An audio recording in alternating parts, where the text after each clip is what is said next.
China manja army జవాను ప్రాణం తీసింది. Hyderabad langar house లో ఈ ఘటన చోటు చేసుకుంది. బైక్ పై లంగర్ హౌస్ ఫ్లైఓవర్ మీదుగా వెళ్తుండగా మెడకు మాంజా చుట్టుకుంది. దీంతో తీవ్ర గాయాల పాలైన ఆర్మీ జవాన్ కోటేశ్వరరెడ్డి చికిత్స పొందుతూ ప్రాణాలు విడిచాడు.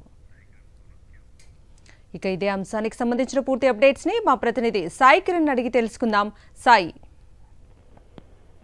కవిత, చైనా మాంజా ఒక ప్రాణాన్ని తీసుకుంది. హైదరాబాద్ లో లంగర్ హౌస్ ఫ్లైఓవర్ మీదుగా వెళ్తున్నటువంటి కాగితాల కోటేశ్వర్ రెడ్డి ఆర్మీలో పనిచేస్తుంటాడు. స్థానిక ఆర్మీ సెక్షన్ లో కూడా అతను పనిచేస్తుండగా ఈ రోజు అతను లంగర్ హౌస్ ఫ్లైఓవర్ మీద వెళ్తుండగా చైనా మాంజా ఆయన మెడకు చుట్టుకొని బైక్ మీద నుంచి కింద పడి మృతి చెందడం జరిగింది. అయితే దీనిపై పోలీసులు కేసు నమోదు చేశారు. ప్రస్తుతం దర్యాప్తు చేస్తున్నారు. మరి ఇప్పటికే చైనా మాంజాను బ్యాన్ చేయాలంటూ కూడా చాలా మంది అటు వేడుకుంటున్నప్పటికీ కూడా చైనా మాంజా మీద బ్యాన్ ఉంది. అయినప్పటికీ చాలా షాపుల్లో కూడా చైనా మాంజాను విక్రయిస్తున్నారు. ప్రజలు దాన్ని ఎక్కువగా వాడుతూ ఈ పతంగులు ఎగిరేస్తున్నారు. దీనివల్ల కోటేశ్వర్ రెడ్డి ప్రాణం పోయింది. కోటేశ్వర్ రెడ్డిది విశాఖపట్నం జిల్లా పెద్దవాల్తేరు ప్రాంతం. ఇది ఇక్కడ ఆర్మీలో ఉద్యోగం చేస్తూ కూడా ఇక్కడ హైదరాబాద్ లో ఉంటున్నాడు. అతను ఈరోజు స్కూటీ పైన వెళ్తున్నా కూడా దారం ఆర్మీ మాంజా కట్టుకొని కింద పడడం జరిగింది. అయితే ఇటీవల నిన్న ఇవాళ కూడా చూసాం, పతంగులు ఎగిరేస్తూ చిన్న పిల్లలు పడడం, ఇవన్నీ చూస్తున్నాం నిర్లక్ష్యం కారణంగా. కానీ